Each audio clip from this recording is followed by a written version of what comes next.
Hello everyone, welcome back to my channel and in another exciting mini blog. আমি আবারও চলে এসেছি তোমাদের কাছে আরেকটা নতুন ভিডিও নিয়ে। তোমরা তো জানোই যে সানডে ছাড়া আমি খুব একটা বেশি টাইম পাই না ভিডিও শ্যুট করার। যেই দিন আমি এই ভিডিওটা শ্যুট করেছি সেই দিনও কিন্তু সানডে ছিল। তো যাই হোক, সেই সব কথা নয়, বাদ দিলাম। চলো আজকে দিনটাকে শুরু করা যাক।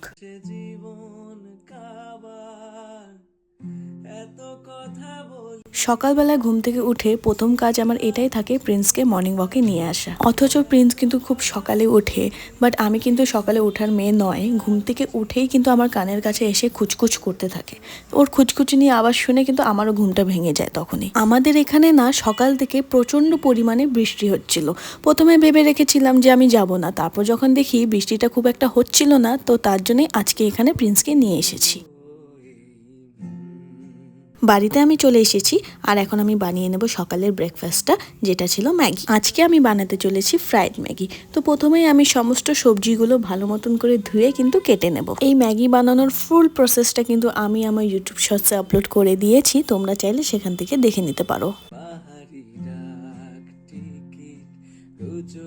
প্রত্যেক দিন তো ডায়েটের খাওয়াই হয়, তো তার জন্য সানডে এমন একটা দিন আমি রেখেছি যেখানে আমি আমার পছন্দের মতন খাবার খাই। কিছুই না, জাস্ট তোমাদেরকে বিহাইন্ড দ্য সিনটা দেখাচ্ছি। যাই হোক, চলো এবার রান্নাটা শুরু করা যাক। সকাল থেকে তো তোমাদের জন্য এখানে মিনি ব্লগটা আমি স্টার্ট করে দিয়েছি। আর আজকে আমি যেহেতু ম্যাগি রান্না করব, তার জন্য ভেবে রেখেছিলাম যে আমি আরেকটা ভিডিও শ্যুট করব যেখানে শুধুমাত্র আমি ম্যাগির রেসিপিগুলোই দেখাবো। তো তার জন্য এখানে আমি একটু নাটক করে নিচ্ছি।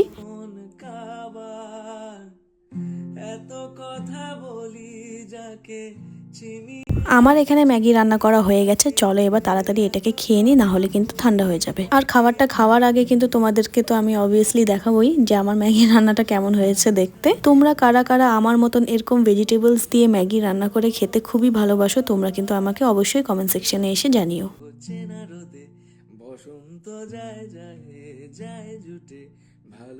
সত্যি কথা বলতে বন্ধুরা, ম্যাগিটা আমি বানিয়েছি বলে নয়, ট্রাস্ট মি গাইস, ম্যাগিটা খেতে কিন্তু অসাধারণ হয়েছে। তোমরাও চাইলে একবার অন্তত এরকম করে ম্যাগিটাকে বানিয়ে খেয়ে দেখতে পারো। আমার বিশ্বাস আছে তোমাদেরও ভালো লাগবে। আজ তো সানডে, তোমরা তো জানোই বন্ধুরা যে আজ আমার সুইমিং ক্লাসেস রয়েছে। তো খেয়ে দিয়ে এখন ওখানেই চলে যাব। আর আজকে আমার সাথে কিন্তু আমার এক বান্ধবী আসতে চলেছে আমার সুইমিং ক্লাসে। ও কিন্তু এখানে অ্যাডমিশন নিয়েছে, তো তার সাথে তোমাদের পরিচয় করে দেবো। তো এই তো বন্ধুরা, এই হচ্ছে ইশিকা, আমার অফিসের কলিগ। আমরা দুজন একসাথেই কিন্তু সুইমিং ক্লাসেসে জয়েন করেছি, দুটা দিনও আসিনি। যাই হোক, আজ আমরা একসাথে এসেছি। 2 আওয়ার্সের মতন ক্লাস ছিল, করে নিয়েছি। এবার কিন্তু বাড়ির দিকে রওনা দেব।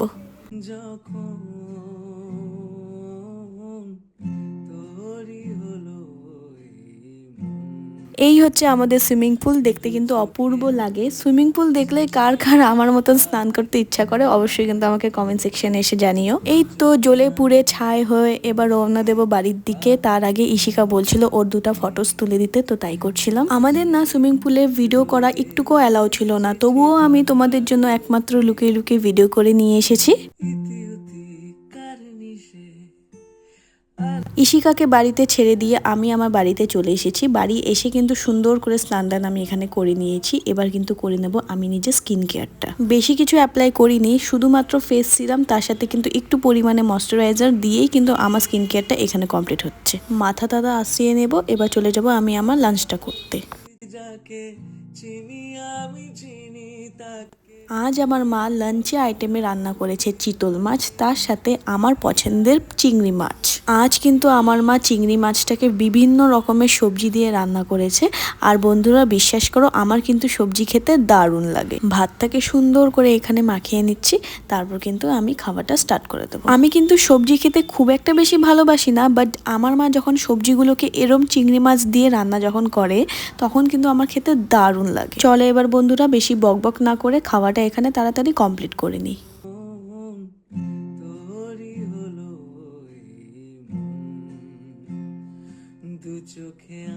সো বন্ধুরা, মিনি ব্লগটা যদি এতদূর ভালো লেগে থাকে অবশ্যই কিন্তু একটা লাইক, চ্যানেলটিকে সাবস্ক্রাইব করে দিও। আর তোমরা যদি ফেসবুক থেকে দেখে থাকো তাহলে কিন্তু অবশ্যই আমার ফেসবুক পেজটাকে ফলো করে দিও। এখন আমি তোমাদের সাথে আমার স্কিন কেয়ার রুটিনটা শেয়ার করব।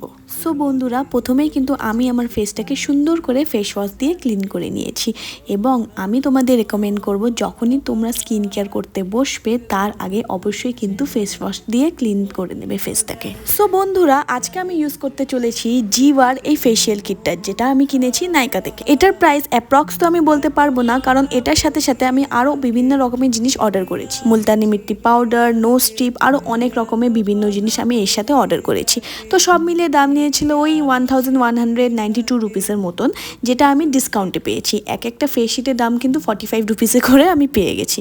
তো বন্ধুরা, আমি কিন্তু মুখটাকে সুন্দর করে ওয়েট করে নিয়েছি, তারপর আমি অ্যাপ্লাই করে নিয়েছি এখানে স্ক্রাব অ্যাপ্লাই করার পর 10 to 15 মিনিটসের মতন সেটাকে মুখের মধ্যে ভালো করে রাব করে নিয়েছি। সব কিছু করার পর শেষে কিন্তু ক্লিন করে নেব একটা হ্যাঙ্গি দিয়ে। তারপর আমি অ্যাড করে দেবো জিভার এই ক্রিমটা অ্যাপ্লাই করার পর সেম ভাবে স্ক্রাবের মতন কিন্তু মুখের মধ্যে 10 to 15 মিনিটসের মতন সেটাকে রাব করে নেবে।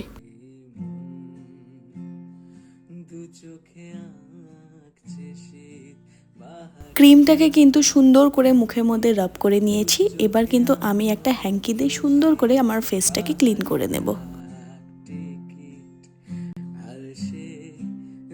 তোমরা তো দেখতেই পাচ্ছ দুটো স্টেপ করে আমার মুখে কতটা গ্লো চলে এসেছে। এবার আমি অ্যাপ্লাই করব আমার মুখে জিভার ওই জেলটা, যেটা আমি 10 to 15 মিনিটসের মতন সেম ভাবে মুখে রাব করে নেব। তারপরে আবারও সেটা হ্যাঙ্কি দিয়ে ক্লিন করে নেব। তোমরা এই তিনটে প্রোডাক্টস নিজের মুখে যত রাব করবে তত কিন্তু ভালো রেজাল্ট পাবে। আমার কাছে খুব একটা সময় ছিল না বলে আমি 10 to 15 মিনিটসের মতন সেটাকে রাব করে অ্যাপ্লাই করে নিয়েছি। তোমাদের কাছেও যদি টাইম না থাকলে তোমরা হার্ডলি কিন্তু 15 মিনিটসের মতন সেটাকে মুখে রাব করে নিতে পারো। সব শেষে এবার আমি মুখের মধ্যে ভালো করে অ্যাপ্লাই করে নেব জিভার ওই ফেস মাস্কটা। আমি কিন্তু এখানে ব্রাশ ইউজ করছি, যার কারণ হাত দিয়ে করলে মুখের মধ্যে ওই লেয়ারটা কিন্তু খুবই মোটা হয়ে যাবে। আর জিভার এই ফেস মাস্কটা আমাদের মুখে একদম পাতলা লেয়ার মতন অ্যাপ্লাই করে নিতে হবে।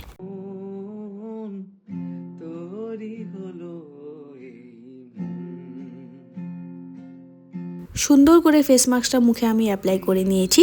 10 থেকে 15 মিনিট সেটাকে রেখে দেবো, তারপরে জল দিয়ে কিন্তু ধুয়ে নেব। এখানে কিন্তু আমি আমার মুখটা প্লেন ওয়াটার দিয়ে ওয়াশ করেছি। তোমরা কিন্তু ফেস ওয়াশ একদমই ইউজ করবে না। আর তোমরা তো দেখতেই পাচ্ছ আমার মুখে কতটা সুন্দর একটা গ্লোয়িং স্কিন চলে এসেছে।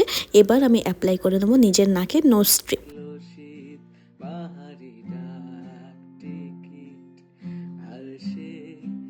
আমার স্কিনটা কিন্তু অনেকটা পরিমাণে অয়েলি এবং এই নোজ স্ট্রিপটা ওঠানোর পর আমার নাক থেকে অনেকটা পরিমাণে কিন্তু ব্ল্যাক হেডস বেরিয়েছে। আমি যে নোজ স্ট্রিপটা ইউজ করছি সেটা হচ্ছে বম্বে নোজ স্ট্রিপ, যেটা কিন্তু খুব একটা বেশি ভালো আমার লাগেনি। নোজ স্ট্রিপটা লাগানো আমার কিন্তু হয়ে গেছে। এবার আমি লাগিয়ে নেব ফেস শিট।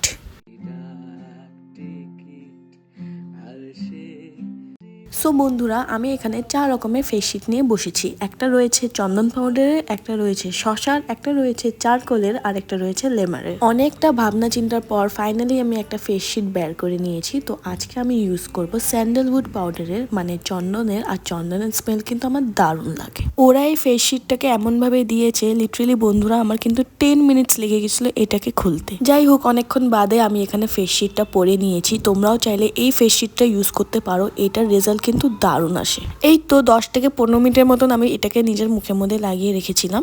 তো এখন এটা খুলে দেখাবো, আর তোমরা দেখতেই পারবে আমার মুখে কতটা গ্লোয়িং একটা স্কিন চলে এসেছে। তোমাদের তো বলতে ভুলেই গেছিলাম যে আমি কোন ফেস শিটটা ইউজ করেছিলাম। এখানে আমি অ্যাকচুয়ালি নাইকার ফেস শিটটা ইউজ করেছি। তো যাই হোক বন্ধুরা, এই ছিল আমার সারাদিনের ব্লগ। আশা করছি ব্লগ তোমাদের অনেক অনেক অনেক ভালো লেগেছে। ভালো যদি লেগে থাকে অবশ্যই একটা লাইক করে দিও। তোমরা যদি ফেসবুক পেজ থেকে এটা দেখে থাকো তাহলে কিন্তু আমার ফেসবুক পেজটাকে ফলো করে দিও। দেখা হচ্ছে তোমাদের সাথে পরের একটা সুন্দর ব্লগে। ততক্ষণের জন্য বাই, টাটা।